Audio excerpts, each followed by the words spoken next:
Assalamualaikum warahmatullahi wabarakatuh.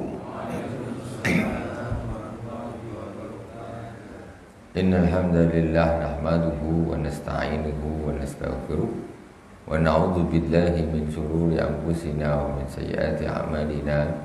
Man yahdihillahu fala mudilla lahu wa man yudlil fala hadiya lahu.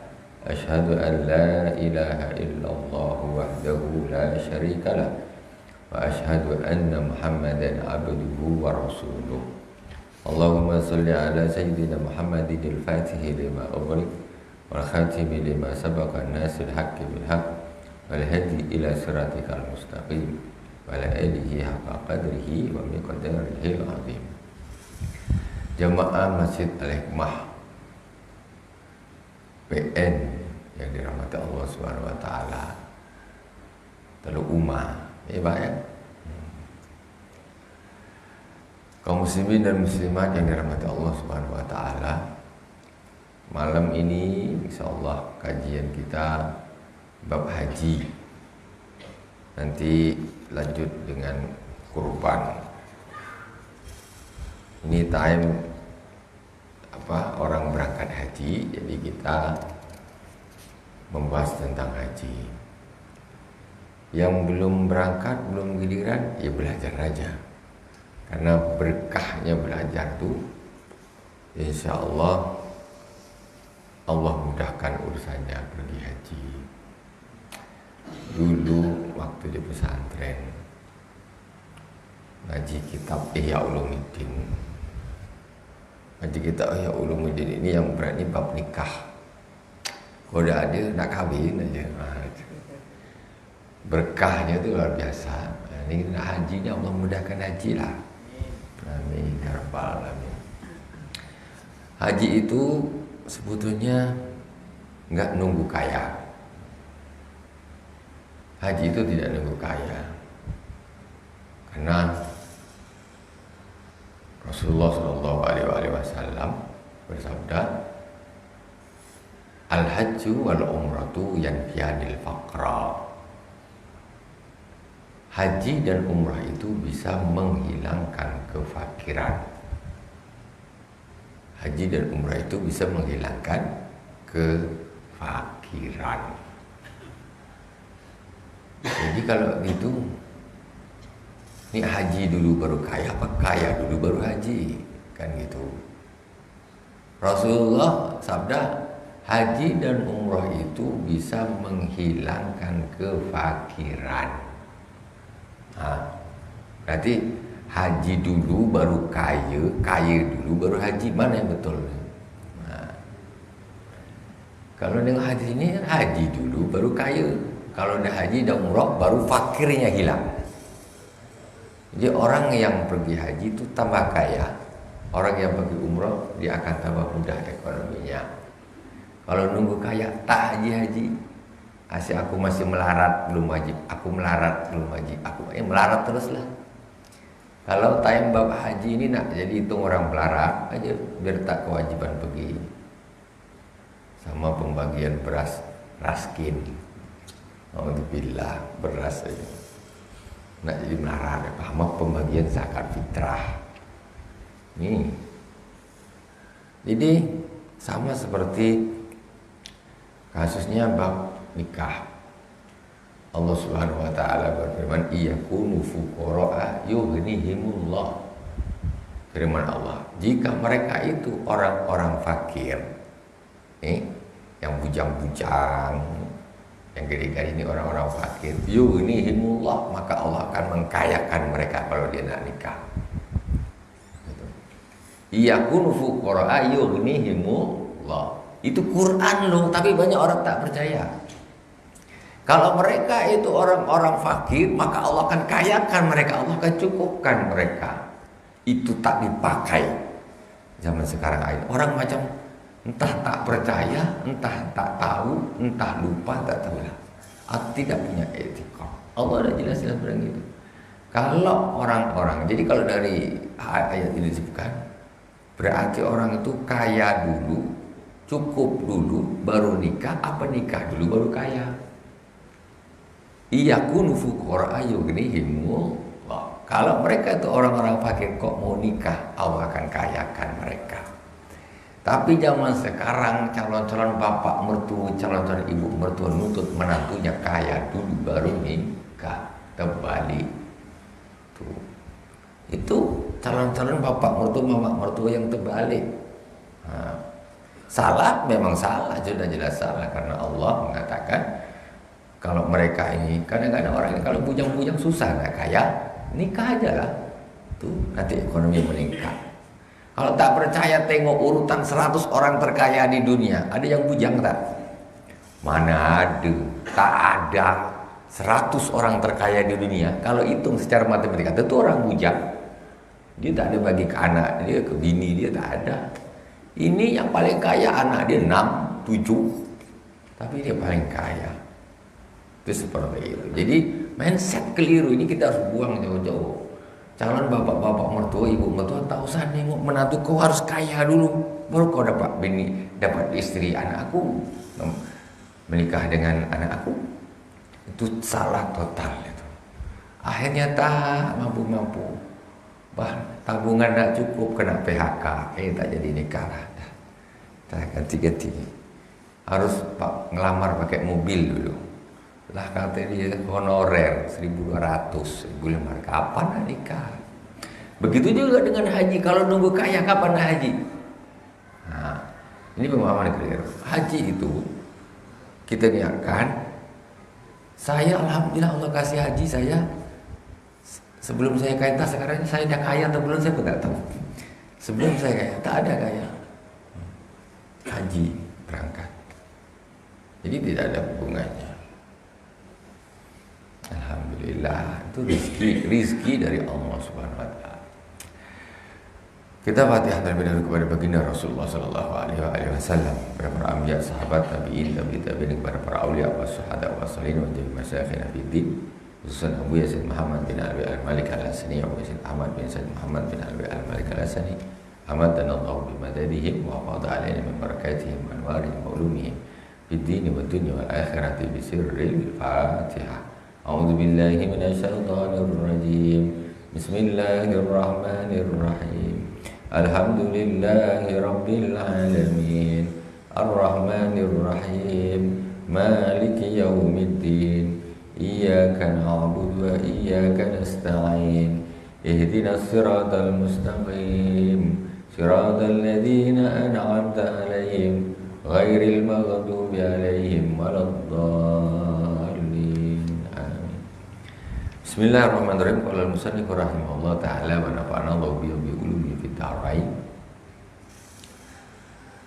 Babul hajj, bab menerangkan tentang haji. Saya agak cepatkan sedikit.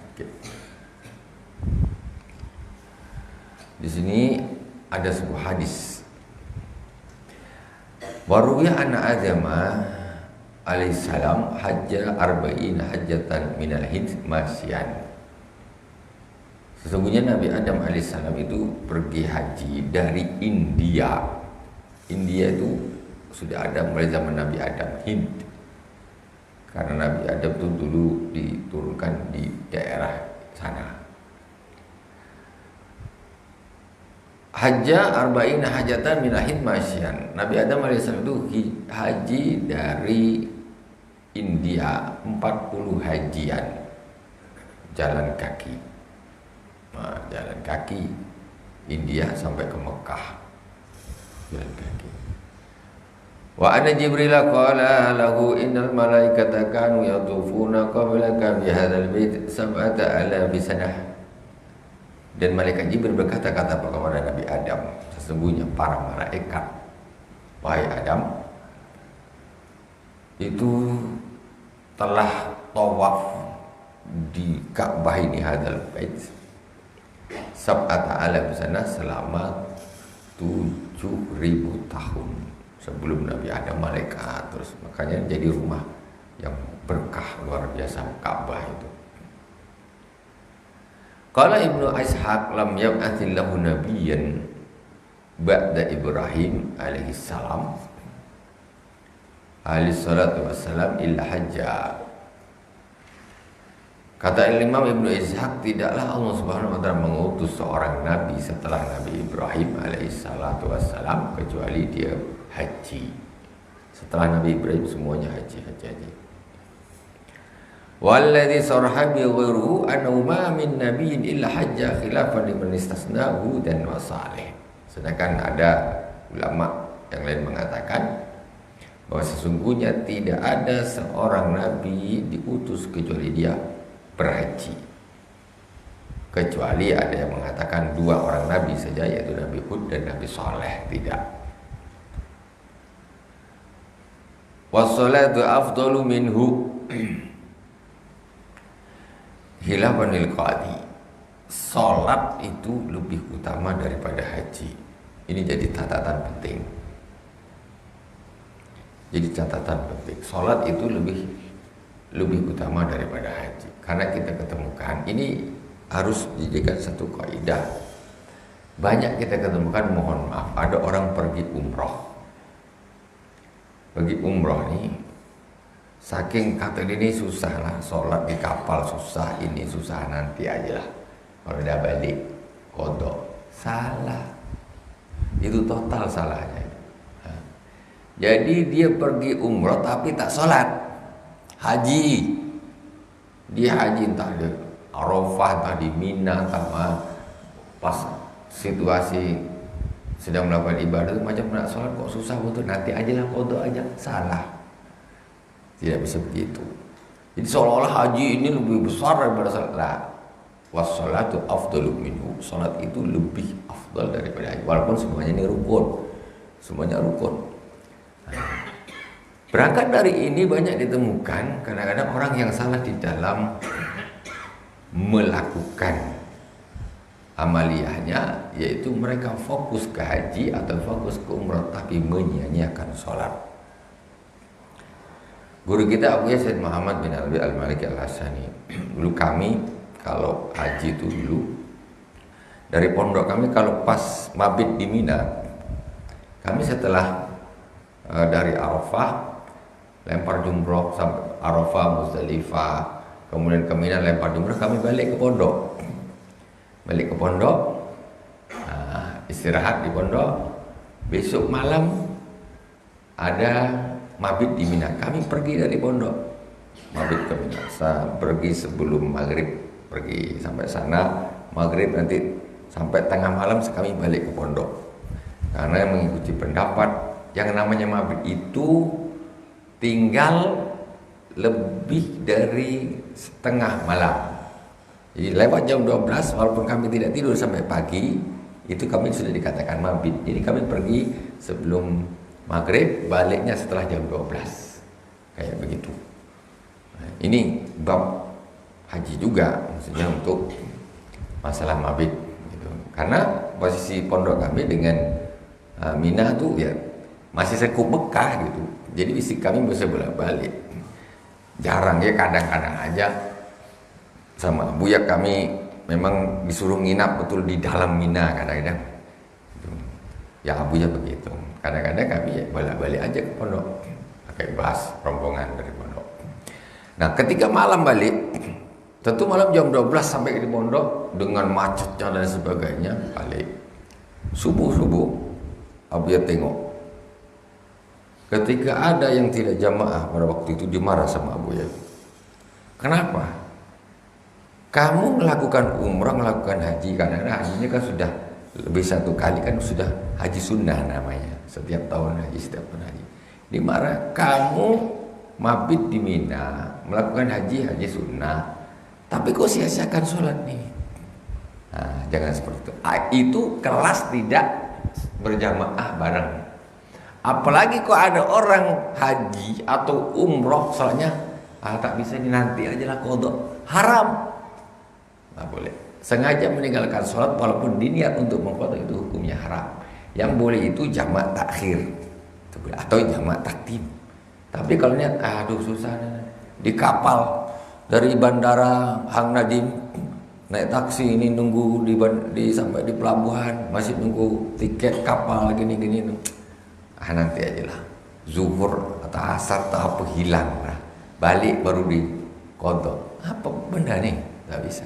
Sholat tuh harus tetap konsekuen, bahkan sholat itu lebih apalagi pergi umroh sunnah. Nah, itu pergi umroh sunnah itu sedikit untuk sebagai catatan ya. Karena banyak kadang-kadang orang-orang awam ini kayak gitu, susah sholat jamaah qashar, tak pandai macam mana ya, adalah tinggal aja dulu, nanti lah kalau udah sampai rumah balik. Lucu betul, orang umroh tak sholat, macam mana ya? Memang tidak sholat. Lucu, apalagi haji fardu, haji tak sholat. Wa furida bi sanati sadisah. Haji difardukan pada tahun ke-6. Ya. Fil alal as-sah wa hajja sallallahu alaihi wasallam qabla nubuwah wa ba'daha. Wa qabla hijrah. Hijajan la yudra adaduha wa bada hijjatul wada la ghairu. Jadi fardukan pada tahun ke-6 Hijriah. Jadi tahun ke-6 Hijriah itu ketika sudah di Madinah. Waktu di Mekah belum ada ibadah haji. Cuman ya hajinya ada sih, cuma bukan seperti istilahnya ketika yang sudah difardukan hukumnya. Fahajja sallallahu alaihi wasallam qabla nubuwah wa ba'daha. Rasulullah itu haji sebelum kenabian sudah haji, setelah kenabian juga haji. Karena syariat Nabi Ibrahim itu sudah ada hajinya. Wa qabla hijrati, dan sudah hijrah. Sebelum hijrah juga berhaji beberapa kali, la yudra adaduha, enggak terhitung berapa kali. Wa ba'daha hijjatul wada la ghairu, dan setelah hijrah yaitu haji wada, tidak ada selain itu. Nah, jadi fardunya itu ketika 6 Hijriah. Sebelumnya hukumnya belum fardu.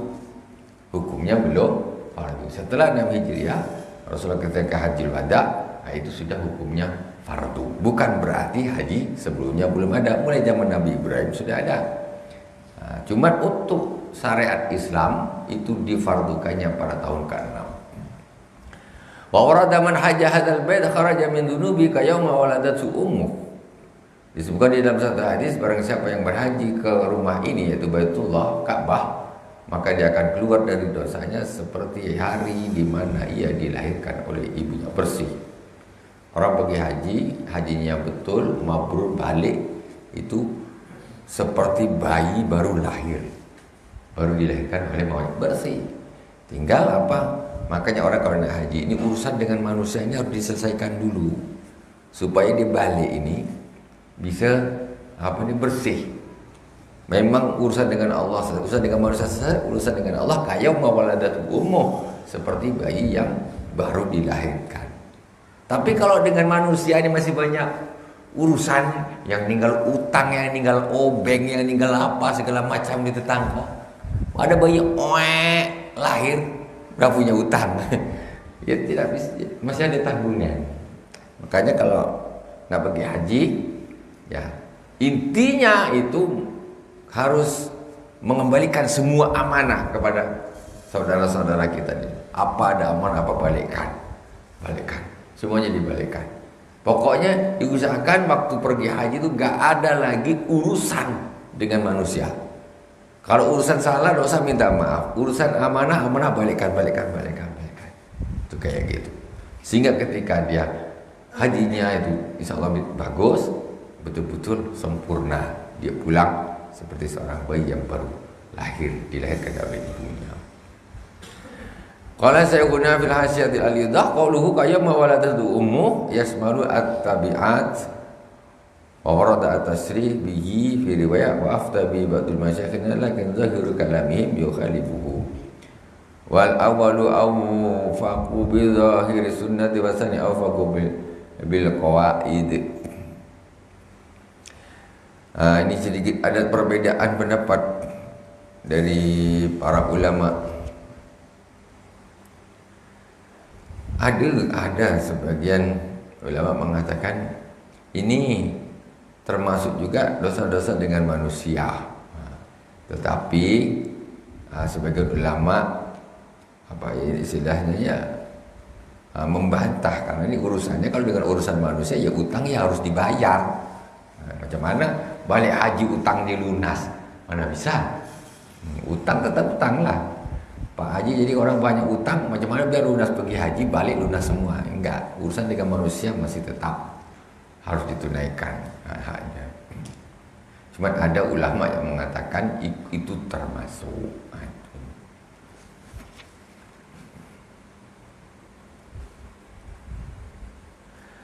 Sumara itu badal muhaqqiqin naqal ijma' alaihi wa bihi yandafi'ul alifta al-mazkur tamassukan bil wahir wal umrah. Ini masalah perbedaan tadi, ada yang menguatkan tentang juga termasuk hak-hak anak Adam juga. Intinya perbedaan pendapat karena lihat zahirnya, tapi lihat kaidah hukum tidak. Ya, lihat kaidah hukum tidak. Karena rugilah orang-orang yang punya piutang ya, kalau orang-orang yang haji ketika balik utangnya tak perlu dibayar, kan rugi hak Adamnya. Wal umrati wahya, jadi ini kan apa nih? Al-qasr wa huwa wal umrati wahya lughatan ziyadatun. Ziyaratu makanin amir. Ini wal umrati ataf kepada haji al-haji.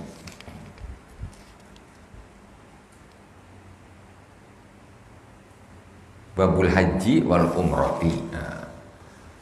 Wal umrati wa ya lughatan ziyadatu makanin amir. Umrah secara hukum bahasa itu mendatangi tempat yang ramai.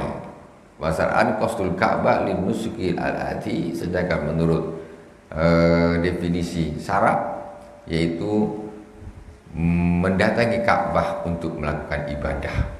Yajibani ai al-hajju wal umratu wala yaghni ana al-hajju wa in istamalat anha.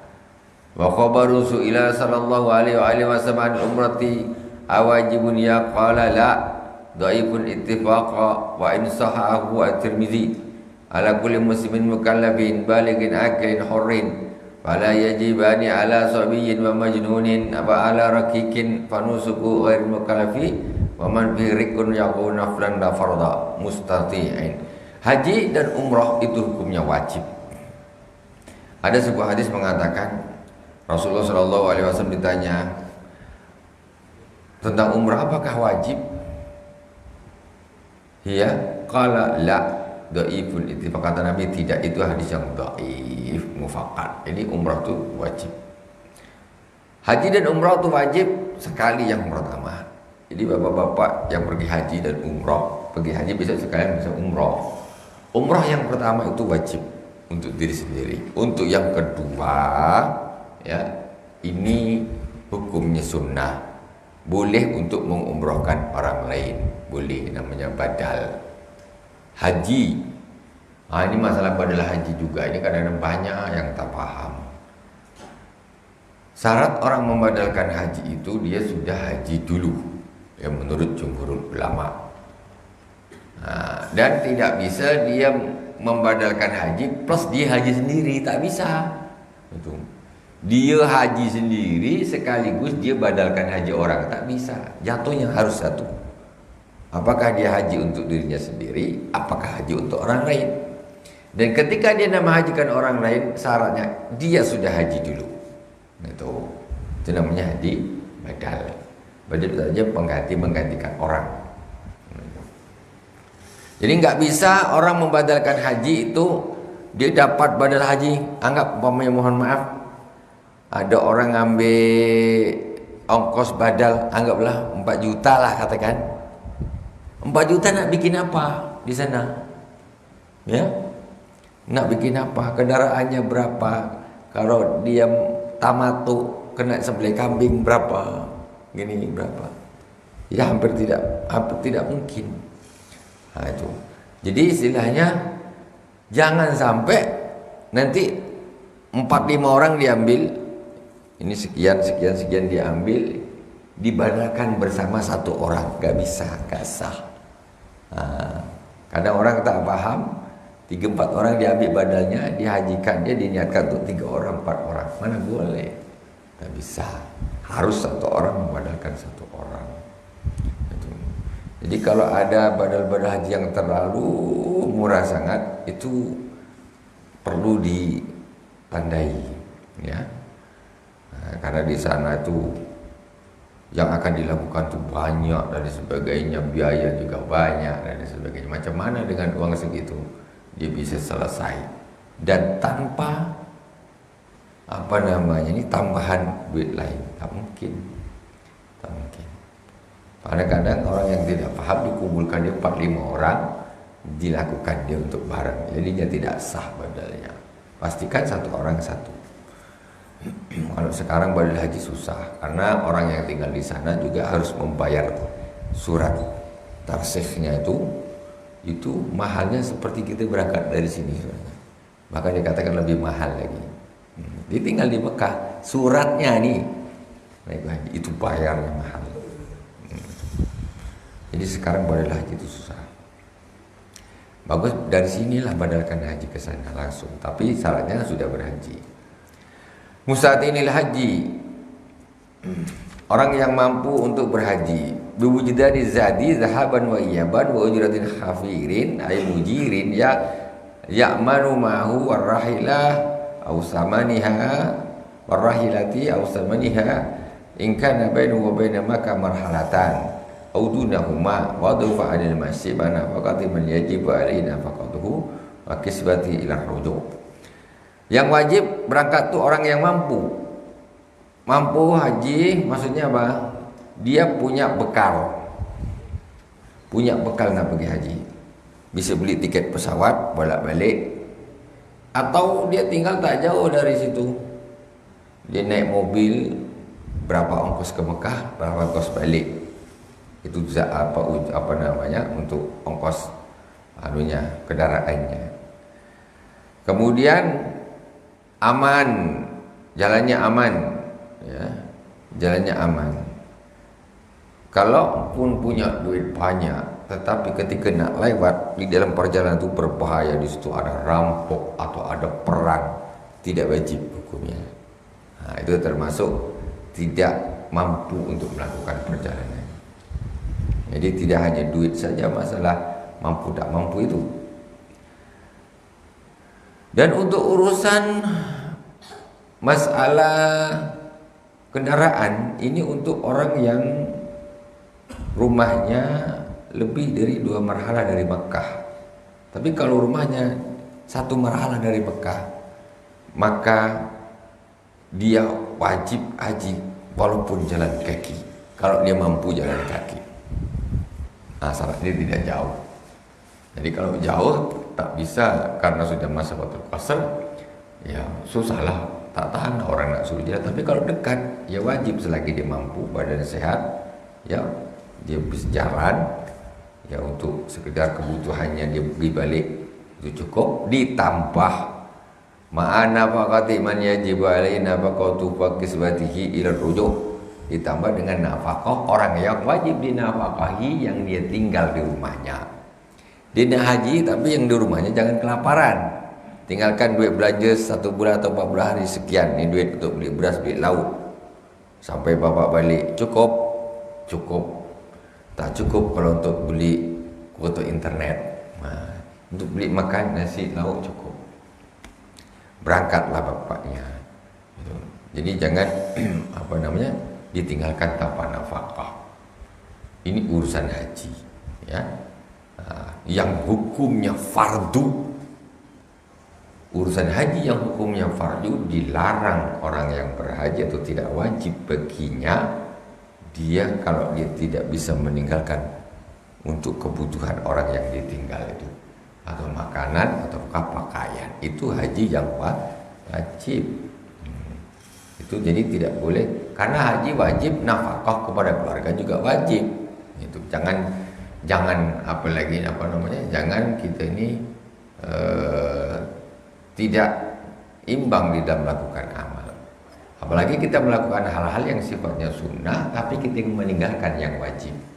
Nafkah anak dan istri tidak boleh ditinggalkan, ini hukumnya wajib. Kau boleh keluar sana haji, nak umrah, nak apa, tapi keluargamu, anak istrimu pastikan dia nafkahnya terjamin, juga pakaiannya sampai dia pulang. Sehingga kita tidak menzalimi di sisi lain ibadah, di sisi lain kok menzalimi orang. Ini tidak boleh. Wa yustaratu aidan lil wujubi amnu tariqi 'alal nafsi wal mali walau min rasadiyin wa in qallama khuduhu. Juga disyaratkan tadi sudah saya sampaikan, amannya perjalanan, ya. Aman dari sisi badan ataupun harta karena rampok, ataupun badan entah perang entah apa, takut terbunuh, ya. Nah, itu dijadikan menjadi satu syarat. Wa raqala salam di rakibil bahri, dan disyaratkan juga ghalabatus salam. Ini maksudnya prediksi keselamatan, maksudnya kemungkinan selamat. Nah, ini untuk orang yang melalui lautan. Ini zaman dulu nih mungkin belum ada pesawat, nih kan, belum ada lautan kayak gini. Orang haji pakai laut. Dulu zaman mbah-mbah kita tuh masih pakai laut. Tahun 70-an mungkin ya, 70-an atau 60-an itu masih pakai laut, pergi balik 4 bulan. Nah, itu harus ada semacam jaminan ini aman di laut. Kalau terjadi ombak segala macam ini tak bisa, ya nggak wajib. Tapi kalau dikatakan aman, jadinya wajib.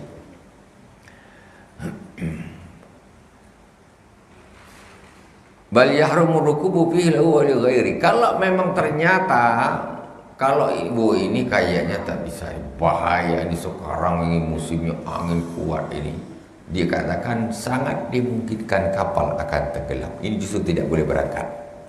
Nah, tidak boleh berangkat. Macam orang naik ke atas apa, jangan, ini sudah prediksi, sudah betul-betul bahaya, tak boleh, haram menaiki kapal itu. Nah, karena sangat dimungkinkan akan terjadi musibah. Wa surita lil wujubi 'alal mar'ati ma dzukira yakhruja ma'aha mahramun aw zaujun aw nisbatun siqatin walau ima. Nah, ini dengarkan, ini perlu juga, ini kadang-kadang menjadikan satu permasalahan. Jadi nanti rukun-rukunnya gampang. Kalau masalah rukunnya itu sebetulnya tidak sulit.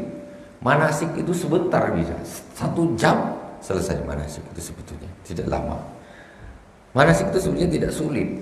Nah, yang lama itu jalan sana, jalan sini. Nah, ini yang lama. Kalau manasik itu dulu sebentar pahamkan, itu selesai. Nah, ini hal-hal yang perlu kita ketahui sebelumnya.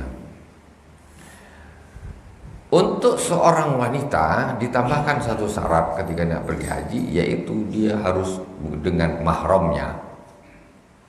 Harus dengan mahramnya. Au zaujun, ataupun dengan suaminya. Au nisbatun siqatun walau imaan, ataupun berserta dengan wanita-wanita yang jujur, ya, baik, ya, walaupun itu hamba sahaya. Ini satu, dia dengan mahram, dengan abangnya, bapaknya, pamannya, adiknya boleh, atau dengan suaminya boleh, atau abang tak ada keluarga, tak ada suami, tak ada, tapi dengan sekelompok wanita-wanita yang jujur, wanita-wanita yang baik, itu boleh. Boleh. Karena ini pembahasan haji ini zaman dulu. Kalau zaman sekarang, apalagi kita dari mana ada orang pergi haji sendiri, mesti kloter A, kloter B, kloter C, sampai pusing ngatur. Ada karom apa macam-macam lah nama itu. Yang kepala rombongan apa ini. Nah, banyak nah. Nah, itu semua sudah berkelompok. Wanita-wanita kumpul di situ, dia salah satunya. Itu boleh kalau memang itu wanita-wanita yang jujur, wanita yang baik, boleh berangkat. Itu sebagai pengganti mahram. sebagai pengganti suami kayak gitu. Kalau kita pikir sekarang kita ya tentu ada kawannya semua ya tak? Semuanya ada. Nah, ini semua sekampung aja ini sekarang ada berapa? Satu kloter satu ini berapa? Itu sudah banyak dan selalu bersama sehingga terjaga loh maksudnya. Maksudnya dia begini, ketika wanita kok dia haji contoh, dia haji sendiri, naik kuda, naik onta, naik apa, dia dengan 4 orang laki-laki lain tak boleh. Kan sangat dimungkinkan terjadi satu fitnah dan macam-macam. Apalagi dia naik onta sendiri, tak ada kawan, perempuan sendiri jalan. Nah, boleh. Boleh kalau beramai-ramai, ada perempuan-perempuan yang jujur, yang baik-baik ramai, boleh. Atau dia berdua saja, tetapi dia dengan suaminya naik onta, dia duduk depan, suaminya duduk belakang. Boleh bagi haji, tak apa-apa, berdua saja, ya kan? Atau naik keledai lah, berdua kuat tak keledai berdua, naik kuda pokoknya, atau naik motor, trail, bonceng suami dia, suami istrinya taruh di belakang, bonceng pergi haji. Iya kalau kita di sini tak mungkin, kalau kita di sana bisa-bisa aja naik motor berdua dari rumah, boleh dengan suaminya atau dengan abangnya atau dengan adiknya. Kalau kita dari sini tentu sudah jelas beramai-ramai. Wa dzalika li hurmati safariha wahdaha wa in qasura aw kanat fi qafilatin azimah. Nah, ini sudah jelas keterangannya. Itu kenapa tidak boleh? Karena perempuan itu hukumnya haram kalau dia melakukan perjalanan sendiri. Macam gitu. Pergi perjalanan sendiri tak boleh, perempuan haram. Karena tidak terjadi apa-apa dan sebagainya. Banyak masalah. Au kanat fi qafilatin azimah, atau dia berada di satu rombongan yang besar, ya kayak kita ini sudahlah. Sebetulnya sudah boleh, tak ada masalah. Walaha bila wujubin an takhruja ma'amra'atin siqatin li ada'i fardil Islam wa laysa lahul khuruju li tatawwu'in wala ma'nisatin katsiratin wa in qasura safaru aw kana sauha. Dan dibolehkannya perempuan ini keluar dengan bersama perempuan-perempuan yang lain ini, yang jujur-jujur, yang solehah-solehah ini khusus untuk ibadah fardunya, haji fardunya. Tapi untuk yang sunnah tidak boleh, karena nggak wajib. Kalau yang fardu boleh, tak apa, silakan. Tetapi kalau untuk yang sunnah nggak boleh. Walaysa lahal khuruju li tatawwu, dan dia tidak diperbolehkan keluar kalau tidak dengan mahramnya, cuma dengan kawan-kawannya ini, perempuan-perempuan ini, walaupun banyak, tapi kok untuk ibadah yang sudah sifatnya sunnah itu tidak boleh. Penting ini, tengok. Kalau yang fardu tak apa-apa. Wa in qasura safaru aw kana sauha, walaupun safarnya tak jauh, apalagi sampai Mekah, dan dia perempuannya pun tak cantik, itu pun tidak boleh. Sekarang dia nak pergi umrohnya dah berkali-kali, dia cantik sendiri aja, campur beberapa orang aja, tak boleh. Karena itu sudah berkali-kali, maksudnya sudah tidak wajib. Dia harus punya suami ataupun mahram, seperti itu. Waqasrahu bi annahu yahrumu 'alal makkiyah atatawwu bil umrati ma tan'im man nisa khilafan liman naza'a fihi. Dan para ulama mengatakan dengan jelas haram bagi seorang wanita Makkah